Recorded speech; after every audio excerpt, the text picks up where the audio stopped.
Welcome to my channel. और आज हम वेक्टर्स के क्विक रिवीजन को डिस्कस करेंगे। जैसे कि इस तरीके से अब यहाँ पर भी वही दो पॉइंट हैं। कौन कौन से? एक तो वही +2 क्लास के हिसाब से जो इम्पोर्टेंट पॉइंट है, ठीक है ना, या फिर ये कह लो आपकी पॉइंट्स टू बी रिमेंबर्ड, और एक कम्पिटिटिव एग्जाम के हिसाब से।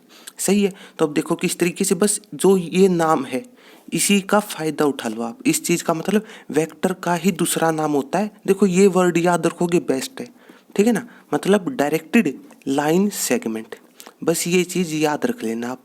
सही है। 3 वर्ड हैं, तीनों का अपना मतलब था। क्या? डायरेक्टेड का मतलब डायरेक्शन होगी। सही है। उसके बाद सेगमेंट का मतलब होता है छोटा हिस्सा, मतलब यहाँ पर उसी का नाम हो जाता है मैग्नीट्यूड। सही है। नॉर्मली जैसे वेक्टर को डिफाइन करना हो कि वेक्टर एक फिजिकल क्वांटिटी है जिसमें मैग्नीट्यूड और डायरेक्शन होंगे, लेकिन ये अधूरी बात है। पूरी अब होगी कि छोटा हिस्सा तो है, सेगमेंट तो है, लेकिन किसका? लाइन का। लाइन यहाँ पर वही है, स्ट्रेट लाइन कह सकते हो आप। तो इस तरीके से सही है, ठीक है ना। इसका मतलब आप सेंस का हो, स्पोर्ट को, वो देखो वो आपके ऊपर है। सही है। इस चीज़ का मतलब होता है जैसे कोई स्ट्रेट लाइन है, उसका कोई छोटा हिस्सा ये कोई वेक्टर बन जाएगा यहाँ से यहाँ तक का। सही है। इसको कोई पर्टिकुलर डायरेक्शन दे सकते हो आप, जैसे ये है इस तरीके से। सही है। बस इसके बाद ठीक है ना, इस तरीके से छोटी छोटी डेफिनेशन याद रख लो। मतलब केवल एक वर्ड याद रखा, अपने आप इस चीज़ पर पहुंच जाओगे। सही है। उसके बाद वेक्टर में कुछ कंडीशन याद रखनी पड़ेंगी आपको, जैसे कि इस तरीके से। अब यहाँ पर डायरेक्टली बात करेंगे, मतलब जो जो पॉइंट आपको चाहिए कि इस तरीके से। सबसे पहले तो वेक्टर, ठीक है ना। एक तो ये टाइप्स ऑफ वेक्टर की बात करना चाहो आप, टाइप्स ऑफ वेक्टर की बात करना चाहो तो केवल 3 टाइप्स याद रख लेना, आपका काम चल जाएगा। जैसे कि इस तरीके से, एक तो कुछ इस तरीके से कह सकते हो आप, पैरेलल, ठीक है ना। एक टाइप तो ये रहेगी पैरेलल वेक्टर, एक परपेंडिकुलर। सही है। और लास्ट यूनिट वेक्टर। केवल ये 3 चीजें याद रख लेना। देखो इस बात का ये मतलब, जैसे पैरेलल है उसमें अपने आप ये केस भी इंक्लूड हो जाता है, एंटी पैरेलल वाला।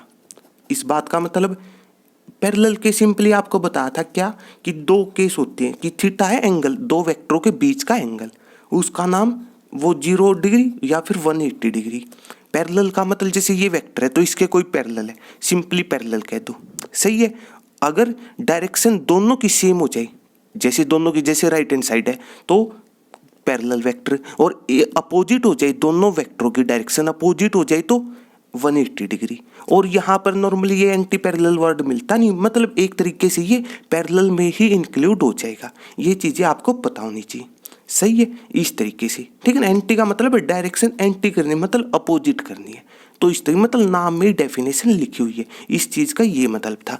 अब यहाँ पर केवल डायरेक्शन की बात हुई, इस डेफिनेशन में केवल डायरेक्शन की बात हुई, या तो सेम होगी या फिर अपोजिट, लेकिन मैग्नीट्यूड की कहीं पर भी बात नहीं हो रही। इस बात का मतलब दूसरा वेक्टर हो सकता है यहाँ से यहाँ तक का, ठीक है ना। तो इस चीज़ का मतलब एक दूसरे मल्टीपल होंगे। बस एक ये डेफिनेशन याद रख लेना कि पैरेलल का मतलब 2 वेक्टर, जैसे ए और बी मान लिए हमने, हमारी चॉइस है सिंपली ए और बी, कोई 2 वेक्टर मान लिए और वो एक दूसरे के मल्टीपल होंगे, और मल्टीपल के लिए कोई कांस्टेंट यूज कर लिया, उसका नाम है लैम्डा, आर्बिट्रेरी कांस्टेंट, या फिर सिंपली आप जो भी नाम देना चाहो इसको। सही है। कांस्टेंट होगा ये, ठीक है ना, और आर्बिट्रेरी। तो इस तरीके से। इसके बाद परपेंडिकुलर का मतलब, परपेंडिकुलर के वही है, कुछ नाम हो सकते हैं, जैसे सिंपली कह दो आप थीटा 90 डिग्री, ठीक है ना। वर्ड हो सकता है परपेंडिकुलर की जगह नॉर्मल, ऑर्थोगोनल, राइट एंगल, इस तरीके के वर्ड भी आपको मिल सकते हैं। उन सभी का यही मतलब रहेगा, ठीक है ना, इस तरीके से। सही है। और last unit vector. Unit vector का मतलब होता है, जैसे ए मान लिया कोई यूनिट वेक्टर है, और याद रखना यूनिट वेक्टर को ही केवल और केवल कैप से डिनोट किया जाता है। सही है। और यूनिट वेक्टर क्या होता है? जिसका मैग्नीट्यूड यूनिट हो, यूनिट का मतलब यहाँ पर 1 से रहेगा। तो मतलब कोई वेक्टर लिख दो, वेक्टर का सिंबल कुछ इस तरीके से। सही है। ये एरो राइट हैंड साइड होगा, देखो ये बेसिक है, और नीचे वेक्टर का मैग्नीट्यूड। सही है। इस तरीके से, ठीक है ना। यूनिट वेक्टर को इस तरीके से रिप्रेजेंट किया जाता है। अब सबसे बड़ी बात क्या होती है कि जब हमें ये पता था कि यूनिट वेक्टर का मैग्नीट्यूड 1 है, मतलब डिवाइड वाला 1 है। देखो इस बात का ये मतलब हुआ डिवाइड वाला 1 है, या फिर आप ये लिख लो। सही है। तो फिर यहाँ पर इस कंसेप्ट की जरूरत ही क्यों पड़ी? सही है ना। इस तरीके से भी तो सोचो ना आप कि इस चीज की जरूरत ही क्या है, जब इसका हमें पता है कि मैग्नीट्यूड 1 है। इस चीज का मतलब ये होता है जैसे कि अगर हो सकता कोई मतलब आप न्यूमेरिकल के हिसाब से सोच रहा हो, सही है, तो सिंपली जैसे आपने कोई वेक्टर लिखना है, मतलब किसी भी वेक्टर को, कोई भी वेक्टर हो सकता है कि ये छोटी सी चीज याद रख लो, बेस्ट है ये छोटे छोटे पॉइंट तो कोई याद रख लेना, ठीक है ना। एनी वेक्टर, कोई भी वेक्टर उसको हम किस तरीके से रिप्रेजेंट कर सकते हैं कि वेक्टर लिखा उसको आप किसी भी यूनिट वेक्टर से मल्टीप्लाई कर दो, किसी भी यूनिट वेक्टर से मल्टीप्लाई कर दो। और इस बात का मतलब क्यों लिखा गया ये, इसका मतलब है वेक्टर की वही सिंपल डेफिनेशन जिसके पास मैग्नीट्यूड और डायरेक्शन हो, इस तरीके से, ठीक है ना। और वही है वेक्टर तो है ना, मतलब इस वेक्टर का मतलब रहेगा वो मैग्नीट्यूड दे देगा यहाँ से मैग्नीट्यूड, लेकिन हमें डायरेक्शन नहीं मिलेगी। तो याद रखना यूनिट वेक्टर काम किसके आता है, देखो ये मतलब कॉम्पिटिटिव एग्जाम के न्यूमेरिकल बन सकते हैं, तो कह दो आप डायरेक्शन, केवल डायरेक्शन प्रोवाइड करेगा, तो मतलब ये डायरेक्शन वाली चीज और हो गई वेक्टर वाली डेफिनेशन कंप्लीट, वेक्टर वाली डेफिनेशन कंप्लीट हो जाएगी ये वाली, सही है। तो बस इस तरीके से ये छोटे छोटे पॉइंटों को आप याद रख लेना इस तरीके से, सही है। अब इसके बाद एक कंसेप्ट आपके पास ये रहेगा कि कंपोनेंट, ठीक है ना। और कंपोनेंट मतलब दो टाइप के होंगे कंपोनेंट, जैसे किस तरीके से, एक तो टाइप रहेगी कि स्केलर कंपोनेंट लिखने हो आपने, सही है, और एक वेक्टर कंपोनेंट, इस तरीके से। कंपोनेंट दो टाइप के हो सकते हैं, देखो किस तरीके से। तो चलो बस कुछ नहीं, क्यों कंफ्यूज हुए, सिंपल डेफिनेशन बता देते आपको, ठीक है ना। सिंपली जैसे कोई वेक्टर है, सिंपली जैसे कोई वेक्टर है लिख लिया, चलो वैल्यू के हिसाब से समझ लो ना आप, वैल्यू के हिसाब से समझ लो इस बात को, इस चीज का मतलब है क्या। देखो सिंपली उससे पहले चलो ये बात क्लियर कर लेते, ये आई कैप जे कैप के कैप होते क्या है, देखो वही है आई कैप, और कैप क्या बताता है कि यूनिट वेक्टर होगा, इस बात का मतलब समझ गए यहीं पर, किसी भी मतलब यूनिट वेक्टर को ही कैप से रिप्रेजेंट किया जाएगा, तो मतलब इन तीनों के मैग्नीट्यूड अपने आप 1 हो जाएंगे, सही है। इस ये है अधूरी डेफिनेशन, पूरी कब होगी, आई कैप एक यूनिट वेक्टर, इतनी बात आपकी ट्रू, लेकिन किस किस के बीच में, आई कैप जैसे सिंपली आप कह सकते हो ना कि it is a unit vector, मतलब डिफाइन करना हो तो यूनिट वेक्टर होगा, लेकिन किन्हीं दो के बीच में होगा, ये तो सिंपल लॉजिक है, दो के बीच में होगा, किस किस के बीच में होगा, एक तो एक्स एक्सिस के बीच में होगा, सही है, और एक कह दो आप कोई भी वेक्टर, कोई वेक्टर को कोई दूसरी लाइन को, सिंपली समझना हो इस बात को, जैसे ये है एक्स एक्सिस वाई एक्सिस, सही है। सिंपली जैसे कोई वेक्टर, वेक्टर का वही मतलब कोई लाइन जा रही है, लो सही है। सिंपली जैसे सोच लिया आपने ये कोई वेक्टर यहाँ, चलो यहाँ से यहाँ तक का मान लो, सही है, इस तरीके से मतलब तो एक्स एक्सिस और इसके बीच का एंगल मतलब उसका नाम है, मतलब आई कैप तो था यूनिट वेक्टर, इस तरीके से, और थीटा इनके बीच का एंगल का काम कर देगा, सही है।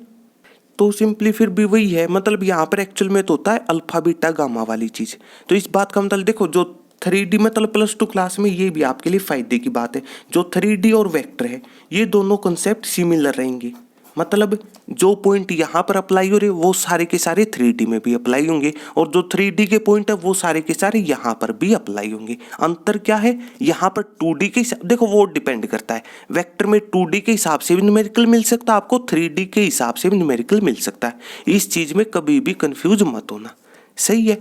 तो इस तरीके से तो बस सिंपली कह दो आप, मतलब अगर केवल वेक्टर के हिसाब से बात करना चाहो तो केवल ये डेफिनेशन, मतलब अगर केवल आप वेक्टर के इस चैप्टर के हिसाब से पढ़ना चाहते हो तो केवल यहाँ तक का, ये 3D की बात है, सही है। तो इस तरीके से बस यहाँ पर एक छोटी सी चीज बस कह दो ना, कैप लिखा था बात खत्म। तो कंपोनेंट का मतलब है क्या, कंपोनेंट का मतलब सिंपली कह दो आप अपनी अपनी एक्सिस पर डिस्टेंस, सबसे आसान तरीका अपनी अपनी एक्सिस पर डिस्टेंस। तो ये 2 क्या है, ये है एक्स एक्सिस पर डिस्टेंस, क्योंकि आई कैप यूनिट वेक्टर तो था, लेकिन अब पूरी डेफिनेशन और बता देते हैं। जैसे आई कैप है, इतनी बात आपकी सही है कि it is a unit vector, लेकिन पूरी अब हो जाएगी अलोंग एक्स एक्सिस, केवल इस इतना मतलब हमें अलोंग एक्स एक्सिस। तो इस बात का ये मतलब जैसे एक्स तो ये है ना पूरी, ये एक्स है, इस साइड एक्स डेस, लाइन एक है, लाइन एक, इनमें कंफ्यूज मत होना, लाइन एक है, सिंपली लाइन तो ये है ना दोनों साइड, इस तरीके से लाइन की डेफिनेशन बता चुके हम। तो इस तरीके से लाइन एक है, तो इस बात का ये मतलब है ये आई कैप देखो यहाँ से यहाँ हो, हमें कोई मतलब नहीं, यहाँ से यहाँ कहीं पर भी हो, मेन बात एक्स एक्सिस पर, बात खत्म। तो इस बात का मतलब अपने आप ये चीज़ आ जाएगी, वो प्लस एक्स की तरफ भी हो सकता है, माइनस एक्स की तरफ भी, बात खत्म। सही है। तो इस तरीके से तो स्केलर कंपोनेंट क्या है, जैसे कोई वेक्टर लिखा हुआ है तो उसमें स्केलर कंपोनेंट का मतलब है अपनी अपनी एक्सिस पर डिस्टेंस, या फिर कह दो आई कैप जे कैप के कैप के कोफिशिएंट, तब भी बात आपकी सही है। तो मतलब 2 3 5, लेकिन एक काम की बात है यहाँ पर, कौन सी, ऑर्डर सेम होना चाहिए, ये जरूरी है। तो मतलब सबसे पहले आई कैप का कोफिशिएंट, फिर जे कैप का, फिर के कैप का। मान लो कोई वेक्टर है जिसमें ये टर्म ना हो, ये चीज ना लिखी हो आपके पास, तो फिर क्या होंगे उसके स्केलर कंपोनेंट 2 5, लेकिन जे कैप का नहीं है तो उसकी जगह 0 लिखना पड़ेगा, ये मेन बात है। तो इस तरीके से सही है। अगर यहाँ पर -2 होता तो लो कोफिशिएंट मतलब मल्टीप्लाई में, है ना आसान। इस तरीके से वेक्टर कंपोनेंट क्या होता है, कुछ नहीं बस इन्हीं के साथ, मतलब इसी जो ये है स्केलर कंपोनेंट, इन्हीं के साथ आई कैप जे कैप और के कैप की मल्टीप्लाई कर दो, सभी को ऐड कर दो, मतलब जो ये लिखते हैं यही होता है वेक्टर कंपोनेंट, और कुछ भी मतलब नहीं है। तो इस तरीके से सबसे आसान तरीका। अब इसके बाद तो उसके बाद जैसे यहाँ पर भी वही है, ठीक है ना, मतलब डायरेक्शन कोसाइन और डायरेक्शन रेशो की बात होगी, मतलब वो 3D में भी है। सही है, वो आप कहीं से एक जगह से चेक कर लेना, ठीक है ना। सिंपली जैसे डायरेक्शन रेशो है, आसान डेफिनेशन याद रखोगे और प्रॉपर याद रखोगे, बेस्ट है। देखो किस तरीके से डायरेक्शन रेशो क्या है, सिंपली कह दो बेस्ट तरीका, डायरेक्शन रेशो एक डिस्टेंस है, एक डिस्टेंस है, इसी तरीके से कह लो। सही है। एक्चुअल में तो इस तरीके से डेफिनेशन मिलेगी आपको बुक्स में कि direction ratio is a number, लेकिन वो रीडेफिनेशन रहेगी, ठीक है ना। सिंपली ये याद रख लो, एक डिस्टेंस है, पॉजिटिव नेगेटिव साइड की तरफ हो सकता है, लिख लो ना। सही है। इस बात का ये मतलब है डिस्टेंस कभी नेगेटिव होता नहीं, लेकिन डायरेक्शन रेशो नेगेटिव हो सकते हैं, इस चीज़ का ये मतलब था।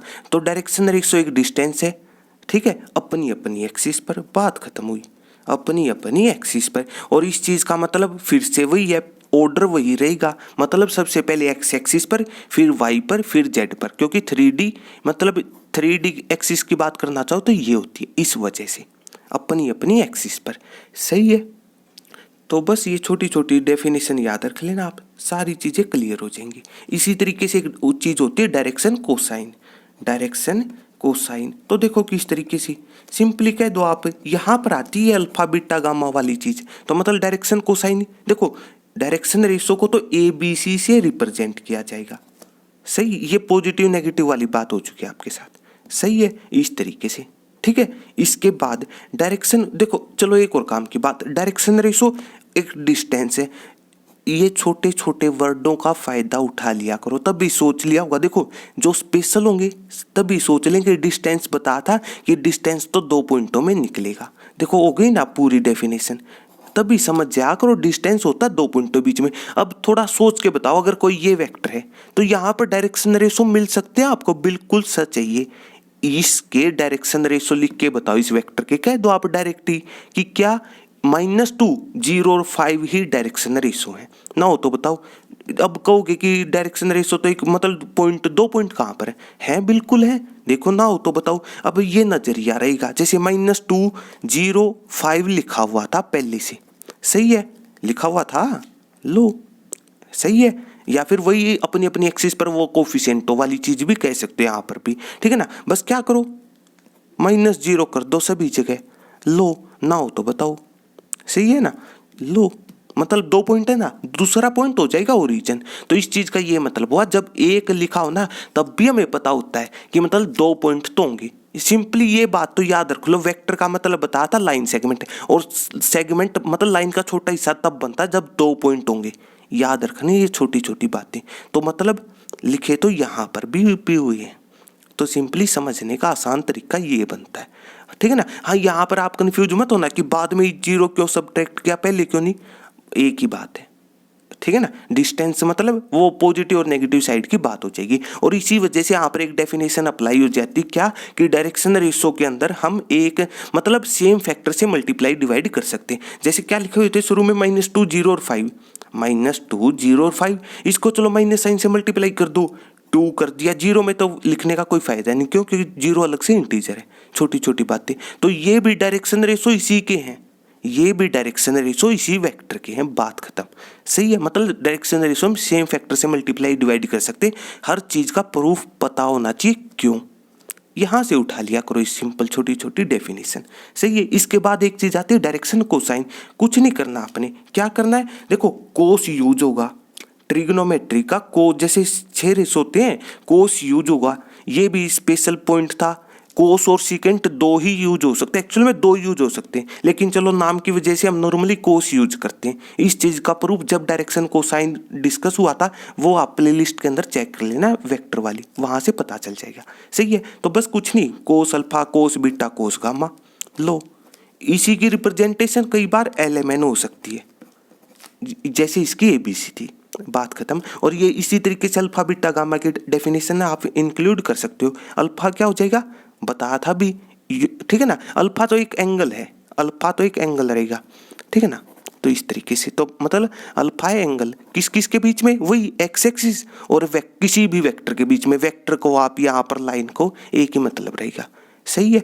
तो इस तरीके से लाइन सेगमेंट को वो आपके ऊपर है, ठीक है। बीटा क्या हो जाएगा, इसी तरीके से बीटा, तो बीटा क्या हो जाएगा, वाई एक्सिस और किसी वेक्टर के बीच में। गामा जेड एक्सिस और लाइन या फिर को वेक्टर के बीच में। सही है। और इसके बाद स्पेशल बात बताई थी, और वो थी स्पेशल ये चीज। सही है, पता होना चाहिए आपको, ठीक है ना। जैसे कोई 2 वेक्टर हैं, जब उनके बीच का एंगल ये थीटा है, सिंपली समझने का तरीका, ये भी दोनों के बीच का एंगल है। इस तरीके से ये बात बताई। और ये प्लस माइनस वाली मतलब डीपली सीखना हो तो वो आप बेसिक कंसेप्ट में सीख लेना, वेक्टर की जो प्लेलिस्ट है वहाँ पर इस कंसेप्ट में पहुँच जाना, वहाँ पर मिल जाएगा आपको। सही है। तो इस तरीके से यहाँ तक के पॉइंट्स रहेंगे। सही, सबसे आसान तरीका ये बनता है एक एक डेफिनेशन को अपने वर्डों में जस्टिफाई कर लो। सही है। जो सिंपलेस्ट तरीका इस तरीके से रहेगा। सही है। तो यहाँ तक के पॉइंट इस तरीके से, जो बचे हुए पॉइंट इसी तरीके से हम नेक्स्ट पार्ट में समझ लेंगे। सही है। तो अगर आपको मेरी वीडियो अच्छी लगी हो तो इसको लाइक कीजिए और मेरे चैनल को सब्सक्राइब कीजिए। तब तक के लिए थैंक यू।